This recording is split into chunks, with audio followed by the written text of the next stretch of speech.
Problemas técnicos. Foi? Agora? Chegou, né? Eu tô ouvindo mal, mas não tão mal assim, né?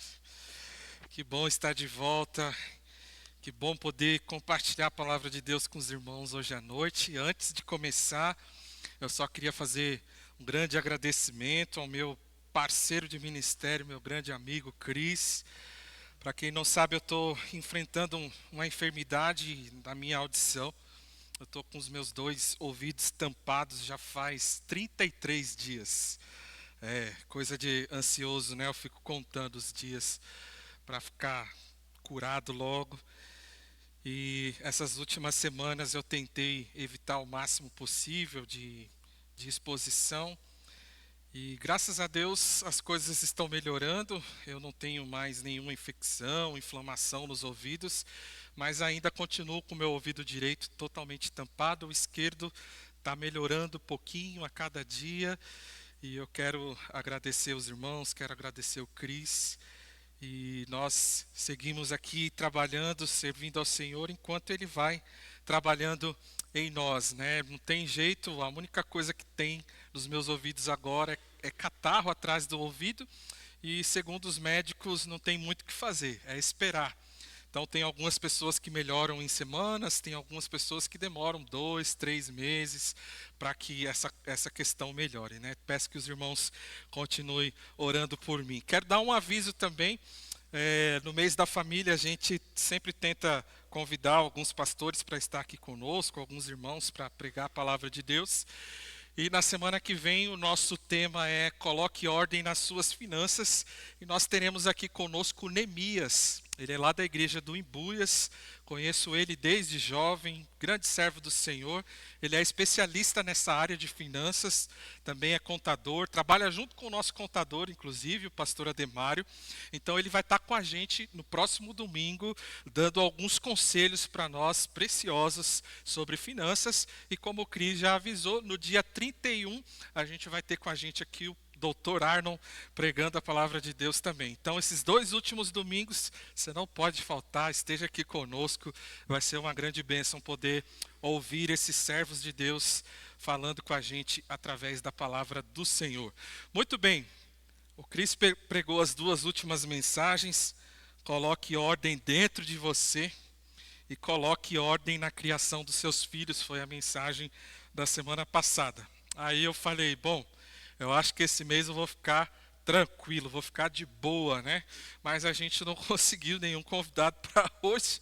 E aí o que me restou foi pregar então sobre esse tema fácil, assim, tranquilo, né? Coisa boba nos dias de hoje, mas que o Senhor nos dê graça hoje à noite para ouvir e praticar aquilo que Deus tem para nos ensinar sobre esse assunto. Coloque ordem no seu casamento. E eu já quero chamar a atenção dos jovens, dos solteiros. Essa mensagem também é para vocês. Se você um dia pretende entrar num relacionamento, esses princípios aqui já servem para vocês também. E se eu fosse você, eu anotaria. Quero começar afirmando para os irmãos que quando nós olhamos para as Escrituras, algo fica muito claro e evidente. O casamento, ele é extremamente importante. E talvez uma das maiores provas da importância do casamento na Bíblia seja o fato de que as Escrituras começam com o casamento e as Escrituras terminam com o casamento. Eu não sei se você já percebeu isso, mas isso é incrível. Isso é profundo, porque revela que o casamento não é algo secundário no plano de Deus. O casamento está no centro da história e da narrativa bíblica. Mas é interessante perceber também que a Bíblia, ela começa, ela termina, mas também, eu não sei se você sabe, mas o primeiro milagre de Jesus foi num casamento. Quando Jesus decide iniciar seu ministério público, ele poderia começar em Jerusalém, na grande capital, diante dos sacerdotes, ele poderia começar no templo, poderia começar diante dos reis, mas o primeiro milagre de Jesus acontece onde? Num casamento em Caná da Galileia. O primeiro milagre de Jesus não foi abrir os olhos dos cegos, não foi ressuscitar mortos, não foi expulsar demônios, foi restaurar a alegria de um casamento. Por isso, nós precisamos entender hoje, casamento é coisa séria, tão séria que Satanás ele luta contra ele desde o Éden. Desde o começo, desde o início. É tão sério que Paulo, ele usa o casamento para explicar Cristo e a igreja. Mas apesar de toda essa importância que o casamento possui nas Escrituras, parece que a nossa geração desaprendeu o valor do casamento. Vou repetir, apesar de toda a importância que o casamento possui nas Escrituras, parece que a nossa geração desaprendeu o valor do casamento. Eu quero que você preste muita atenção nessa matéria que saiu no jornal O Globo, que mostra o seguinte: brasileiros estão casando cada vez menos e se divorciando cada vez mais. Em 2023, houve 940 mil casamentos, porém, houve também 440 mil divórcios. Ou seja, para cada 2 casamentos, nós temos praticamente um divórcio na nossa cultura. Em relação ao ano anterior dessa pesquisa, o número de casamentos diminuiu 3% e o número de divórcios aumentou 5%. E o que é muito assustador em toda essa pesquisa é que o divórcio, ele geralmente acontece 47,8% dos casos antes dos 10 anos. Ou seja, se você tem mais de 10 anos de casado, parabéns, você passou da média. Você passou da média, graças a Deus. Mas existe, irmãos, uma outra tragédia silenciosa, que as estatísticas não conseguem medir. Porque existem casamentos que ainda não terminaram no cartório, mas já morreram dentro de casa. Muitos. Por fora, parecem um casal, parecem saudáveis, mas por dentro são apenas 2 sobreviventes dividindo o mesmo endereço. A pergunta que fica para nós, diante disso tudo, é: como colocar ordem em um casamento numa geração que desaprendeu o que é casamento? E sabe por que essa pergunta é importante, irmãos? Porque quando o casamento sai do lugar, todo o resto começa a desmoronar junto na sua casa e na sua família. Os filhos sentem quando o casamento está em desordem. A casa sente, a alma sente, a espiritualidade, a fé, a igreja sente. A igreja sente quando o seu casamento está em desordem. Por isso, hoje eu quero olhar para a palavra de Deus e compartilhar com os irmãos 3 conselhos para colocar o casamento em ordem. 3 conselhos bíblicos. São conselhos capazes de restaurar aquilo que está quebrado, reacender aquilo que esfriou e alinhar o que saiu do lugar. E para aqueles que um dia querem casar, como eu já disse aqui, se eu fosse você, eu anotaria tudo, porque casamento errado começa no namoro errado. Preste atenção nisso. Casamento errado começa no namoro errado. Portanto, preste atenção, anote e coloque todo o seu coração à disposição da palavra de Deus para que o Senhor fale com você hoje à noite. Vamos ler o texto juntos, Efésios capítulo 5, dos versos 21 a 33. Por favor, se você trouxe sua Bíblia, abra lá e vai durante a mensagem conferindo, vendo os versículos aí desse trecho. vai confirmando aquilo que eu estou pregando aqui, preste atenção, esteja atento e vamos juntos nessa. Sujeitem-se uns aos outros no temor de Cristo. Esposas, cada uma de vocês deve se sujeitar ao seu marido como ao Senhor, pois o marido é o cabeça da esposa, como também Cristo é o cabeça da igreja, que é o seu corpo, do qual ele é o Salvador. Como a igreja está sujeita a Cristo, assim a esposa esteja sujeita em tudo ao seu marido. Maridos, cada um de vocês deve amar a sua esposa, assim como Cristo amou a igreja e entregou-se por ela. Nós estamos no versículo 26 agora. Para santificá-la, tendo-a purificado pelo lavar da água por meio da palavra. E apresentá-la a si mesmo como igreja gloriosa, sem mancha, sem ruga, nem coisa semelhante, mas santa e sem culpa. Da mesma forma, os maridos devem amar cada um a sua esposa como ao seu próprio corpo. Quem ama a sua esposa ama a si mesmo. Além do mais, ninguém jamais odiou o próprio corpo, antes alimenta-o e dele cuida, como também Cristo faz com a igreja. Versículo 30. Por essa razão, o homem deixará pai e mãe, se unirá à sua mulher, e os dois se tornarão uma só carne. Este é um grande mistério. Refiro-me, porém, à igreja, a Cristo e à igreja. Portanto, cada um de vocês também ame a sua esposa como a si mesmo, e a esposa trate o marido com todo o respeito. O primeiro conselho para colocar o casamento em ordem é: morra para si mesmo. Morra para si mesmo. Existe uma verdade que quase ninguém nos conta sobre o casamento.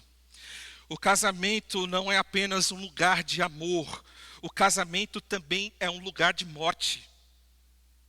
Porque toda relação saudável existe que alguma coisa morra.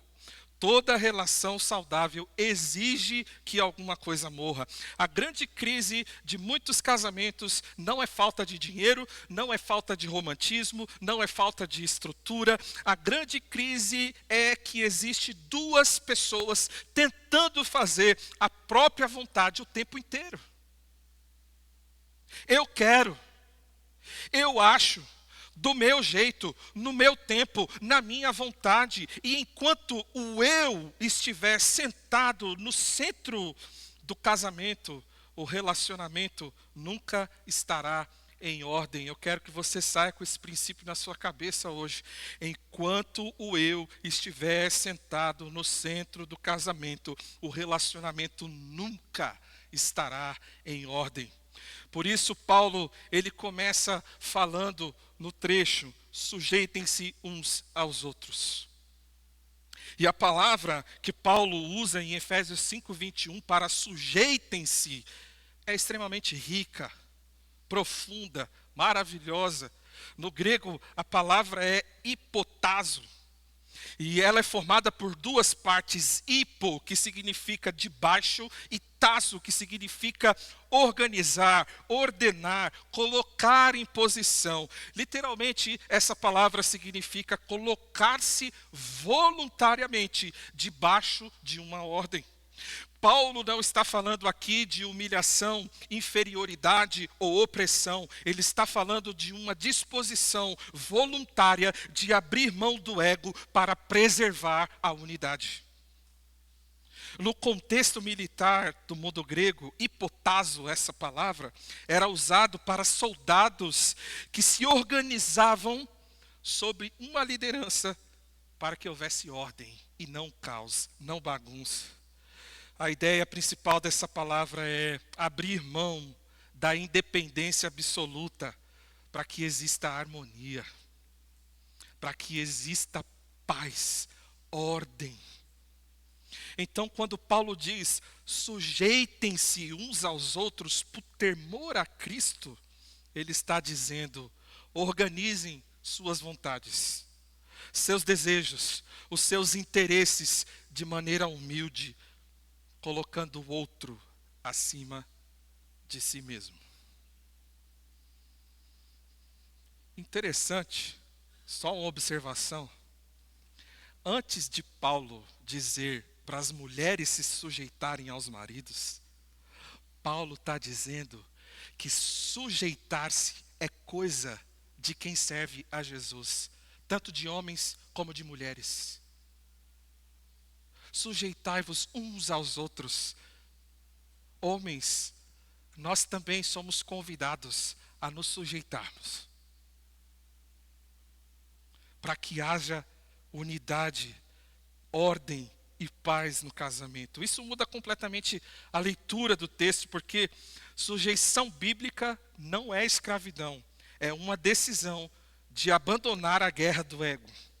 É como se Paulo dissesse: pare de lutar para estar por cima o tempo inteiro, para ter razão o tempo todo. Para com isso. E perceba que existe algo muito profundo aqui. Antes de Paulo falar sobre a mulher e marido, nos versículos seguintes, ele estabelece um princípio para os dois, mais uma vez. Sujeitem-se uns aos outros. Ou seja, o casamento cristão não é construído sobre domínio, é construído sobre mutualidade, sobre honra, sobre serviço. É sobre o outro, acima de mim mesmo. E isso combina perfeitamente com o Evangelho. Por quê? Porque Jesus, sendo o Senhor de tudo, Ele lavou os pés dos seus discípulos. Ele se inclinou, Ele fez o que geralmente um escravo fazia. O ápice do amor de Cristo não foi um trono. O ápice do amor de Cristo foi a morte, foi a cruz. No Evangelho é assim, irmãos. Eu não sei nos filmes que vocês estão assistindo, eu não sei nos programas que você está vendo de TV, os canais de YouTube, mas no Evangelho, aquilo que nos dirige, aquilo que o dia nos alcançou, no Evangelho é assim: quem ama, serve. Quem ama, cede, abre mão. Quem ama, não vive tentando vencer o outro, mas vive para servir o outro. Por isso, sujeitar-se no casamento é escolher servir mais do que vencer. Servir é melhor do que vencer. O problema é que nós vivemos numa cultura que alimenta o ego o tempo todo. O tempo inteiro. Pense mais em você. Você merece ser feliz. Não aceite nada que te contrarie. Se não estiver bom para você, vá embora, desiste, abandona. Mas o Evangelho de Jesus sempre andou na direção oposta disso. Foi o próprio Jesus que disse: se alguém quer vir após mim, negue-se a si mesmo. Tome a sua cruz e siga-me. E Paulo entendeu isso profundamente. Por isso ele escreve em Gálatas 2:20: já não sou eu quem vive, mas Cristo vive em mim. Paulo está dizendo: existe um velho eu que precisa morrer. O orgulhoso, o egoísta, o autossuficiente, o homem centrado em si mesmo. E agora, quem governa a sua vida é Cristo. Se Cristo vive em mim, então a minha vida já não gira mais em torno das minhas vontades, dos meus desejos, do meu orgulho. Agora não é mais sobre fazer tudo do meu jeito, é sobre viver do jeito de Jesus. Não é mais sobre impor a minha vontade, é sobre refletir o caráter dele. Não é mais como eu quero, é como Cristo deseja que eu ame, que eu fale, que eu trate, que eu sirva.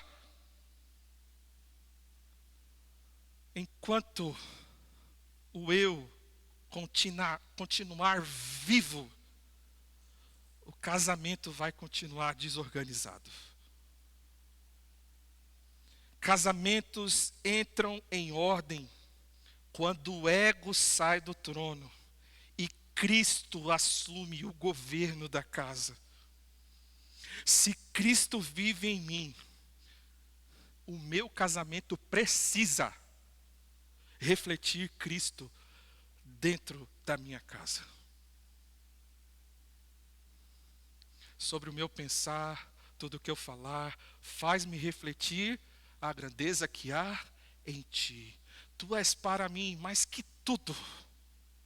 Vem reinar em mim. Toma o teu lugar e reina sobre a minha vida. O casamento começa no altar, irmãos. Sabe o que isso significa? Altar na Bíblia nunca foi apenas lugar de celebração. Altar na Bíblia sempre foi lugar de sacrifício e morte. Caminhar para o altar do casamento é caminhar para morrer. No dia do seu casamento, duas pessoas não estão apenas celebrando o amor, eles estão dizendo: a partir de hoje eu estou morrendo para mim mesmo. O problema é que muita gente casou, mas nunca morreu. Casamentos entram em ordem quando duas pessoas param de lutar uma contra a outra e começam juntas a lutar contra o próprio ego. Quer colocar o seu casamento em ordem? Morra. Morra para si mesmo. Morra para suas preferências. Morra para o seu orgulho. E deixa Cristo viver em você. Que silêncio, hein? Tem mais 2 conselhos pela frente. Primeiro, morra para si mesmo. Segundo, coloque o nós acima do eu. Coloque o nós acima do eu. Por essa razão, o homem deixará pai e mãe e se unirá à sua mulher. E os dois se tornarão o quê? Uma só carne. O casamento é o fim da vida individualista. Quando Deus une duas pessoas em aliança, Ele não está formando apenas um casal, Ele está formando uma unidade. O texto não diz apenas que eles caminharão juntos. O texto diz que eles se tornarão uma só carne. O problema é que muita gente casou, mas continua vivendo como solteiro. Aí a gente tem um grande problema. Porque solteiro é uma coisa, casado é outra. Ainda pensa sozinho, ainda decide sozinho, ainda sonha sozinho, ainda vive apenas em função de si mesmo. Você conhece casais assim? Em que um dos cônjuges vive dessa maneira. Está casado no papel, no cartório, mas nas suas atitudes ainda vive como solteiro, ainda vive para si. Mas o casamento bíblico é Deus pegando 2 eus e formando um nós. Acabou 2, agora é 1. E talvez uma das maiores crises dos casamentos nos nossos dias seja exatamente essa. Existem 2 pessoas dividindo a mesma casa, mas não dividindo a mesma vida. Eu gostaria muito que você entendesse isso hoje à noite. O casamento, ele carrega uma verdade sobre o próprio Deus. Isso aqui para mim é incrível. É demais se aprofundar na palavra de Deus e aprender coisas tão preciosas. Gênesis capítulo 1, versículo 26, preste atenção, diz assim: façamos o homem à nossa imagem, conforme a nossa semelhança. E esse texto é impressionante porque Deus, ele está falando no singular, mas se expressando no plural. Ele não diz farei, ele diz façamos. Por quê? Porque o nosso Deus é um Deus de relacionamento. Nós cremos em um único Deus, mas esse Deus subsiste eternamente em perfeita união através de 3 pessoas, Pai, Filho e Espírito Santo. O nosso Deus é um nós. Existe amor dentro da Trindade, existe comunhão, existe unidade, existe honra, existe entrega. E então Deus cria o casamento. E talvez aqui esteja uma das coisas mais profundas sobre o casamento na Bíblia. O casamento, ele carrega uma revelação de quem Deus é. O casamento carrega uma revelação de quem Deus é. Quando 2 pessoas vivem em unidade, quando 2 se tornam uma só carne, quando existe amor, quando existe serviço, quando existe entrega, comunhão, o casamento passa a refletir algo da própria natureza de Deus. É por isso, meus irmãos, que Satanás, ele luta tanto contra o casamento. Por quê? Porque destruir casamentos é uma tentativa de distorcer a imagem de Deus em nós e no mundo. O casamento não é apenas uma relação humana, o casamento é uma vitrine do reino. Porque toda vez que uma família vive em unidade, a unidade do Evangelho, e se torna um testemunho vivo do caráter de Deus na terra, o Senhor é visto, o Senhor é glorificado. Porque Deus também vive em comunhão, Deus vive em unidade. E talvez agora você entenda porque existe tanta guerra dentro das casas. O inferno sempre vai tentar transformar unidade em divisão, comunhão em competição, serviço em egoísmo, aliança em individualismo.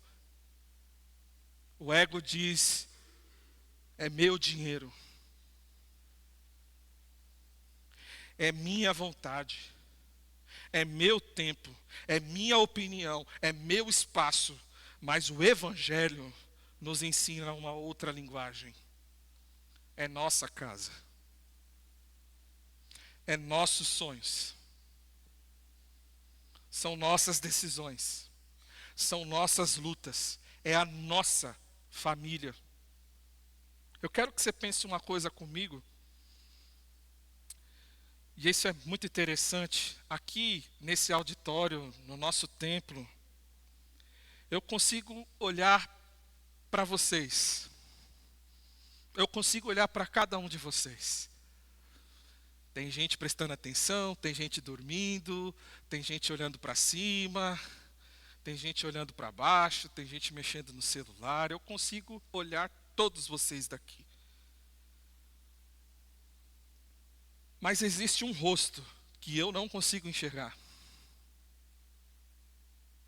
Eu não consigo enxergar naturalmente o meu próprio rosto. Eu consigo ver o meu rosto se existir um espelho, se eu abrir a câmera do meu celular. E a pergunta é por quê? A resposta talvez esteja nesse princípio. Porque a gente não foi feito para olhar para nós mesmos. Não fomos. Isso é coisa do mundo. Isso é coisa de evangelho triunfalista. Isso é coisa de herege. Isso é coisa de novela. Isso é coisa de Netflix. Porque o Deus que nos criou, Ele nos criou com olhos para ver os outros. Para enxergar os outros. Sabe por que a gente está tão doente da alma? Sabe por que os casamentos estão um caos, uma bagunça? Porque a gente criou essa bobeira do espelho, da selfie, aonde eu fico o dia inteiro olhando para mim mesmo. As redes sociais, o que vão pensar de mim, o que vão achar da postagem que eu fiz no Instagram, quantos likes eu já tenho, quantas pessoas já visualizaram, quantos comentários, afinal de contas é sobre mim, é sobre o meu conteúdo, é sobre a minha opinião, é sobre o que eu fiz. Mas o Evangelho faz o oposto. O Evangelho me tira do centro, o Evangelho me ensina a olhar para o outro, porque casamento saudável nasce quando duas pessoas param de viver olhando para si mesmas e começam a cuidar uma da outra. No Evangelho, o eu morre e quem ressuscita é o nós. Não existe mais eu. O casamento saudável é construído por pessoas que aprendem a pensar como um. Por isso, decisões no casamento não podem ser tomadas apenas na lógica do que eu quero. A pergunta agora é: o que é melhor para nós? Irmãos, o que está acontecendo com os casais de hoje? Que mudam de profissão, que fazem novos empreendimentos, que estão sonhando, que compram uma casa, que compram um carro, sem antes olhar nos olhos do cônjuge e perguntar: você acha que isso aqui é o melhor para nós? Você acha que isso aqui vai ser bom para a nossa família? Quais são as implicações se a gente fizer isso daqui? Se a gente comprar isso? Se a gente começar esse empreendimento, qual que vai ser as implicações? Será que isso é bom para nós? O que você acha? Mas quando eu estou aconselhando casais, uma das coisas que eu mais ouço é: eu fiz isso, eu fiz aquilo outro, pediu a opinião, perguntou, não. E está um indo para uma direção, o outro para outra direção, tomando decisões que prejudicam o casamento, que coloca tudo em desordem. Casamento não é mais sobre independência, é sobre aliança, compromisso. E não existe unidade sem renúncia. Muitas vezes você vai perguntar para o seu cônjuge, vocês vão conversar, e sabe qual que vai ser a melhor resposta para o seu sonho, para aquilo que você quer fazer? É não. É não. Não, isso aqui não vai ser bom para a gente, isso aqui não vai ser bom para a nossa família. Isso aqui vai tomar tempo demais. Isso aqui vai desgastar a gente. Isso aqui vai nos distanciar. Mas, enquanto eu estiver acima do nós, é isso que acontece, irmãos. Desentendimento, bagunça, desordem, cada um numa direção. Você está casado, mas você vive como um solteiro. Quero contar uma história para vocês que eu ouvi. É uma história, tá bom? Uma fábula. Eu ouvi que certa vez um homem, ele foi ao inferno. E quando ele chegou lá, ele presenciou a seguinte cena: uma mesa enorme, um grande banquete, tinha comida demais, e várias pessoas ao redor dessa mesa. Só que tinha uma coisa que chamou muita atenção daquele homem: as pessoas não tinham cotovelo. Já pensou? É assim, ó, não consegue dobrar o braço, né? E aí ele achou estranho aquilo. E no inferno, a cena que ele via era o seguinte: as pessoas jogando a comida para cima e tentando pegar com a boca, uma confusão danada, uma bagunça, um caos, comida caindo no chão, e ninguém conseguia se alimentar, todo mundo passava fome, um brigava com o outro, estresse, bagunça, inferno. Inferno, literalmente. Depois esse homem chega no céu. E ele enxerga a mesma cena. Uma grande mesa, um grande banquete. Mas as pessoas também não tinham cotovelo. Porém, ao invés de jogar a comida para cima, pensar só em si mesmo, a grande diferença é que um servia ao outro. Ninguém passava fome. Não tinha bagunça, não tinha desperdício. A comida não caía no chão. Sabe o que está acontecendo no casamento hoje? O inferno. Está cada um jogando a comida para cima, se virando sozinho. Bagunça, caos, desperdício, estresse, fome.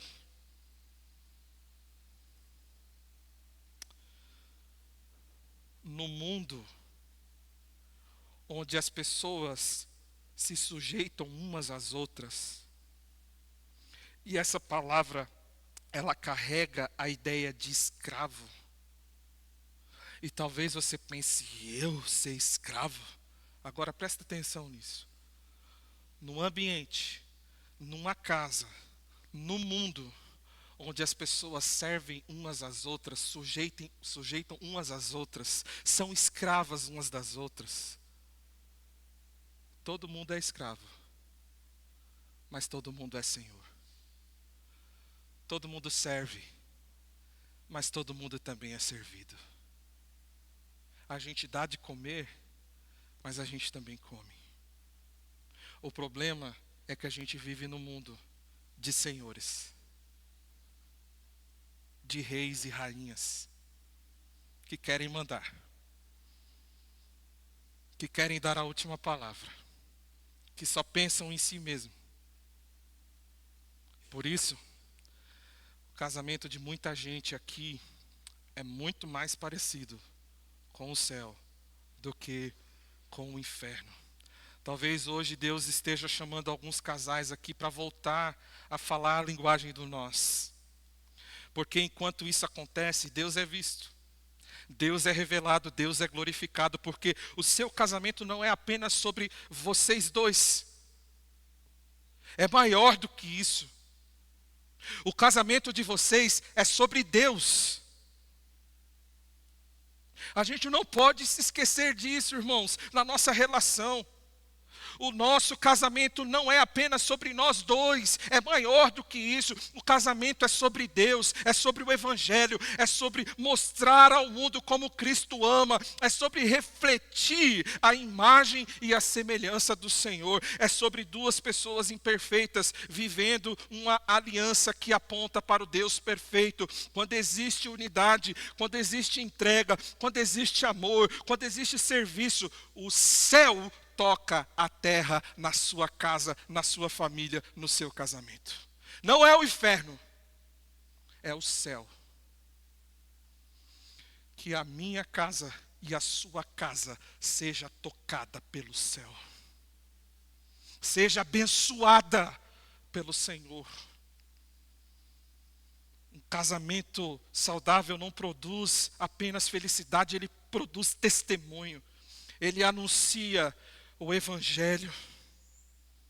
Trate o seu casamento não apenas como um relacionamento, mas trate o seu casamento como um ministério, como uma missão.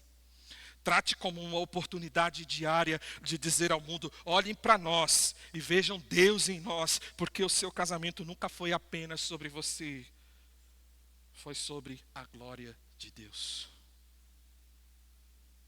Quando um casal decide permanecer, decide viver em unidade, decide matar o eu, Deus é glorificado.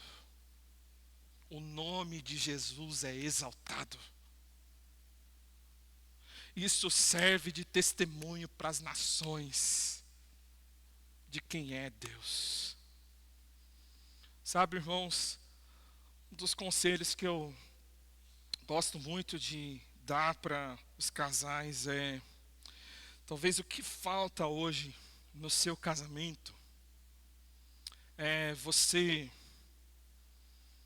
olhar para o seu cônjuge e dizer, não é seu sonho, é o nosso sonho. Não é sobre o que você quer, é sobre o que nós queremos. É sobre a nossa casa. Sentou, conversou, entendeu o que é isso, então nós estamos juntos nessa. Uma das coisas que eu mais ouço é: o sonho da minha esposa é dela e o meu sonho é meu. Ela faz o que ela quer, eu faço o que eu quero. Solteiro. Você vive como solteiro. Você precisa aprender a ser um homem, a ser uma mulher casada de verdade. É nós. Olha para o seu cônjuge hoje e fala: é nós. É nós. Somos nós. E por último, o último conselho que eu quero deixar para os irmãos hoje à noite é: faça do evangelho a base do seu casamento. Então, é um grande mistério, Paulo diz, e ele está se referindo ao evangelho. O que mais falta nos casamentos é o evangelho. Para nossa tristeza, para nossa vergonha, falta evangelho no casamento daqueles que se dizem evangélicos. Falta Cristo no casamento daqueles que se dizem cristãos. Nós aprendemos a construir casamentos sobre emoção. O mundo diz: case porque ama, case porque sente, case porque te faz feliz, mas emoções mudam o tempo todo. Gente, é incrível. Né? Tem dia que você acorda, uau, Tem dia que você nem acorda direito, né? Para baixo, triste, meio, deixa eu sozinho aqui. Isso é você e eu. Sentimentos oscilam, paixões diminuem, momentos passam, mas o casamento cristão não é construído sobre sentimentos, ele é construído sobre o evangelho. Efésios 5 é impressionante porque Paulo não explica casamento olhando para a cultura. Ele explica casamento olhando para Jesus. Ele não diz: maridos, amem suas mulheres quando for fácil. Ele não diz: amem enquanto existir retorno. Não é isso. Ele não diz: amem quando ela merecer. Amem quando ela corresponder. Ele diz: maridos, amem suas mulheres assim como Cristo amou a igreja. O padrão do casamento cristão não é Hollywood, não é o Instagram, não é o romantismo, não é a compatibilidade. O padrão do casamento cristão é a cruz. Eu aprendi com o pastor que existe 2 tipos de amém. Tem o amém que você fala, está concordando, né? Amém, que seja assim. Mas também tem o amém, que é quando o pastor fala uma verdade que dói, sabe? Aí, ao invés de falar amém, você fala amém. Foi boa essa? Não, né? Pastor é ruim de piada, viu, gente? O modelo não é um amor que exige, é um amor que se entrega. É por isso que o casamento é tão importante para Deus, irmãos, porque Deus escolheu o casamento para revelar o evangelho. Cristo é o noivo, a igreja é a noiva, e todo casamento cristão deveria apontar para essa realidade. Quando um marido ama sacrificialmente, o mundo enxerga algo de Cristo nesse marido. Quando uma esposa honra, caminha, serve, o mundo vê, o mundo enxerga algo da igreja nessa esposa. O casamento não foi criado para te fazer feliz. Você não sabia disso? Eu estou aqui para te falar. Não foi. Ai, eu vou casar porque eu vou ser a pessoa mais feliz do mundo. Não vai. Não vai, sabe por quê? Porque o casamento não foi feito para te fazer feliz. O casamento foi criado para contar uma história. E a história é essa: Cristo ama pecadores. Cristo restaura pecadores.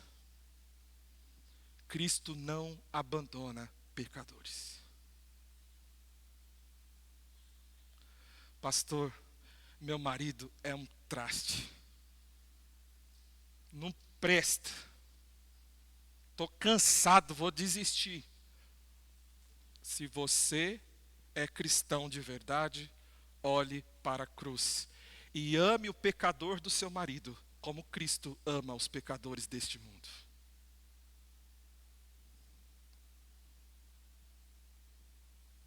Cristo ama pecadores. Cristo restaura pecadores. Sabe o que acontece muitas vezes nos relacionamentos? Ao invés de ser ferramenta para restaurar, a gente desiste. A gente pisa em cima. E a gente acaba de enterrar. O Cristo que eu sirvo, Ele não faz isso. Ele restaura. Talvez o que Deus quer mais fazer no seu casamento hoje é te usar como ferramenta para restaurar o seu cônjuge. Para que ele sinta através de você o amor de Deus que constrange, que restaura, que liberta, que transforma. Muita gente entra no casamento pensando, essa pessoa vai me fazer feliz, mas o que Deus pensou foi, agora eu vou te falar o que Deus pensou, o que Deus planejou. Essa pessoa vai tornar você mais parecido com Jesus. Em outras palavras, essa pessoa vai te ajudar no seu processo de santificação, que é se tornar mais parecido com Jesus. É para isso que o casamento existe. O casamento não existe para te fazer feliz, ele existe para produzir santidade. E isso muda completamente a nossa perspectiva. Agora eu entendo que Deus está usando essa relação para trabalhar o meu orgulho, minha impaciência, minha dureza, minha falta de perdão, meu ego. Olha, quando a gente enxerga o casamento com essa perspectiva, com essa lente, quando o seu cônjuge acerta, vai ser bom. Sua esposa vai orar por você, vai te incentivar, seu marido vai te servir. Amém, glória a Deus, bênção. Mas quando ele errar, também está tudo certo. Sabe por quê? Porque quando a sua esposa estiver do seu lado, como um GPS humano, enquanto você dirige, vai para lá, vai para cá, meu Deus, olha o cachorro, 32 quilômetros de distância, né? Olha o cachorro, vai.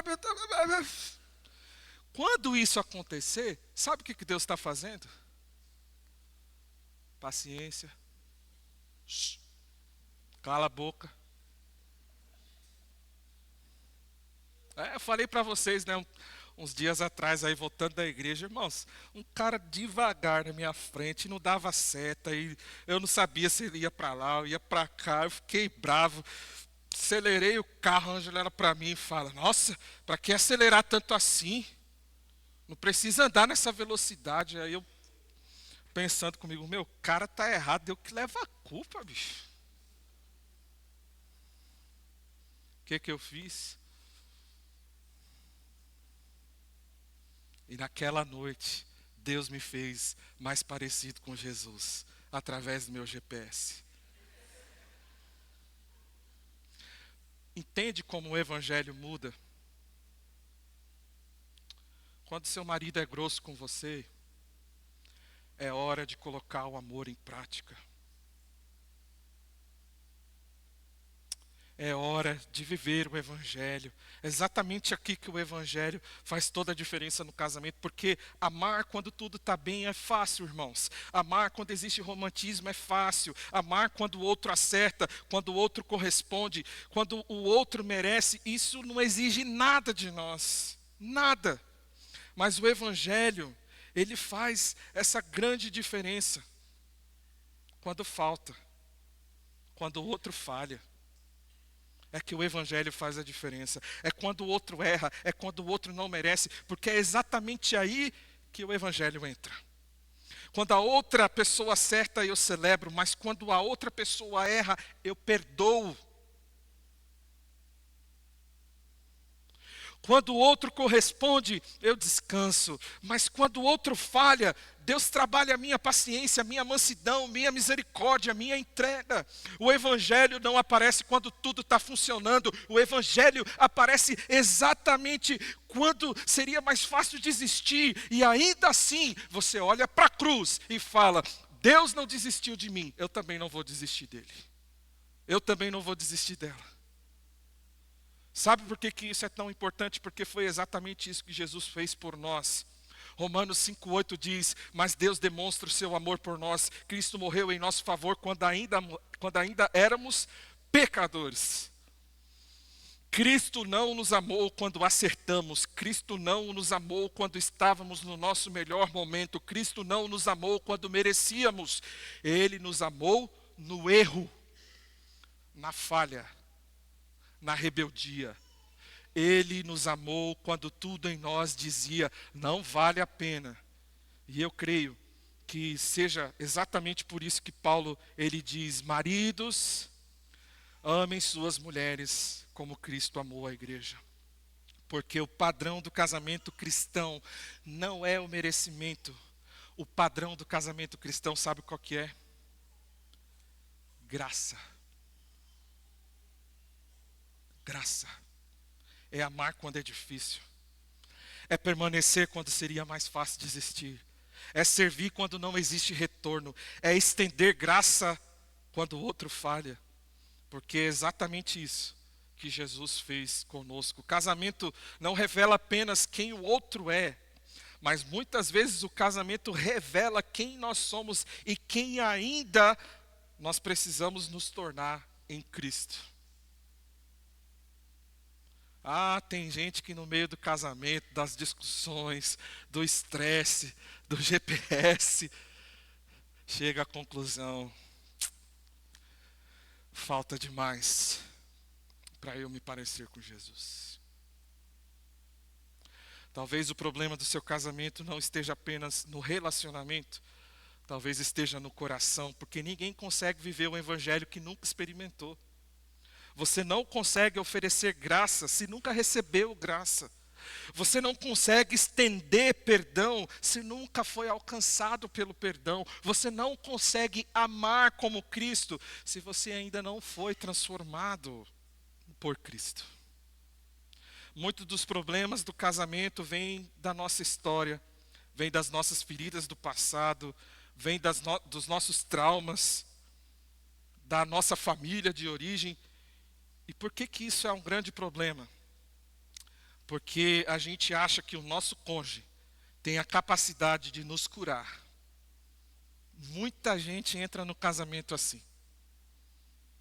Eu não aguento mais a minha família, eu não aguento os problemas da minha casa, vou me casar e tudo isso vai acabar. Irmãos, a única maneira da gente encontrar cura para o vazio da nossa alma, para os nossos traumas, é na graça de Deus. É no amor de Jesus. É através do Evangelho que salva, liberta e transforma. Só Jesus pode curar, só Jesus pode preencher. E quando eu tento encontrar isso no meu cônjuge, eu me frustro. Eu me decepciono. Quando eu entendo o quão amado eu sou por Jesus, quando eu entendo esse Evangelho, sabe o que acontece? A gente para de ser como um aspirador de pó, né? Tentando arrancar algo do outro. Talvez você está no casamento como um aspirador de pó, tentando arrancar coisas do seu cônjuge. Eu deixo de ser um aspirador de pó, porque eu já sou totalmente satisfeito em Jesus. O casamento não funciona quando duas pessoas ficam perguntando o que eu vou receber. O casamento floresce quando duas pessoas perguntam o que Deus quer derramar através de mim.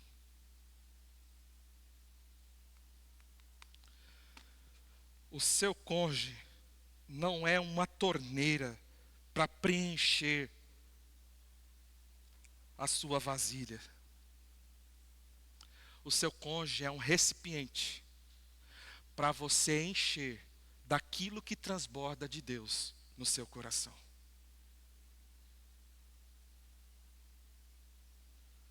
Não é o que o outro faz por mim, não é o que eu vou ganhar, é Deus, derrama do teu amor, derrama da tua graça, derrama do teu perdão, derrama da tua paciência, para que eu transborde isso na vida do meu cônjuge. Não é sobre receber, é sobre entregar. Deus te deu alguém para você derramar vida nessa pessoa. Você não precisa do seu cônjuge para ser completo. Parece meio desconfortável essa frase, não é? O único que pode te completar é Jesus. Se você não tiver bem resolvido com Jesus, não entra num relacionamento, não. Sabe por quê? Você vai esperar da pessoa com que você está se relacionando somente o que Cristo pode te dar.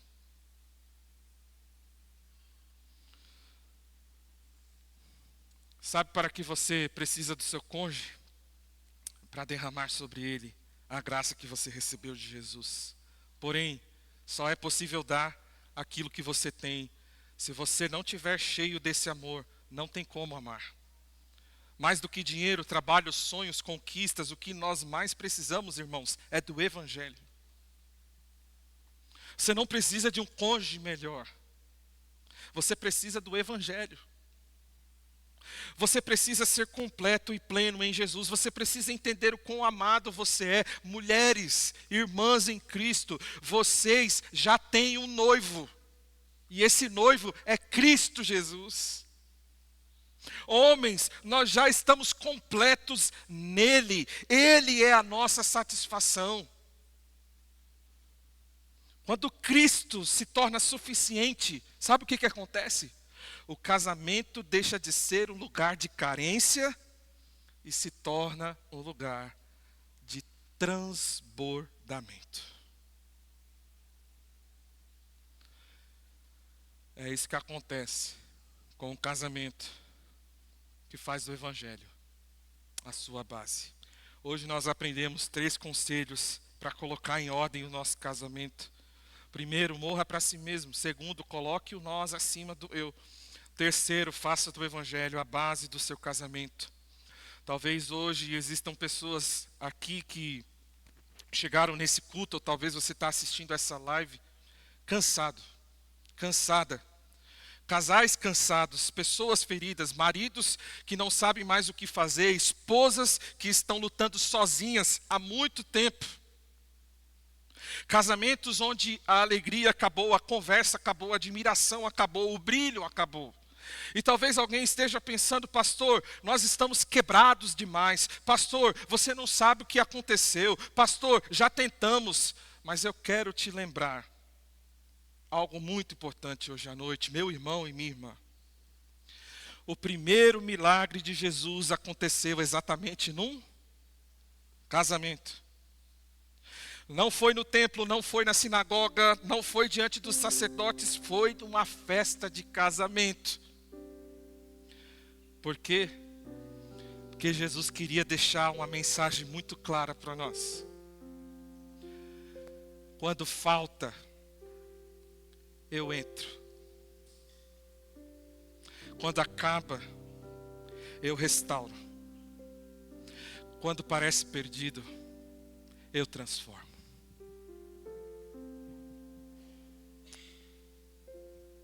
Que em nome de Jesus, você entregue hoje o seu casamento ao Senhor. Que você morra para si mesmo.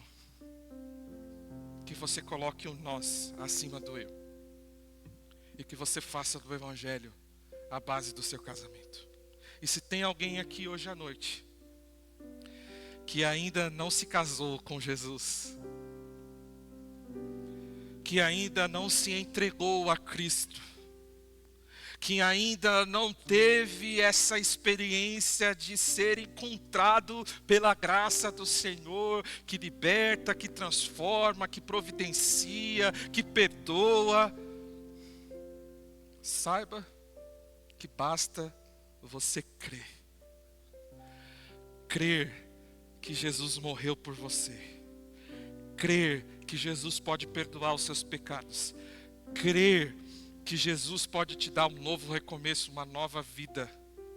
E sabe o que vai acontecer? Você vai casar com alguém que pode, que tem poder para suprir tudo o que você precisa. Você não vai mais depender do outro para ser pleno, mas você vai ser um canal de bênção e de graça, porque essa bênção e essa graça de Deus transborda do seu coração e derrama na vida dos outros.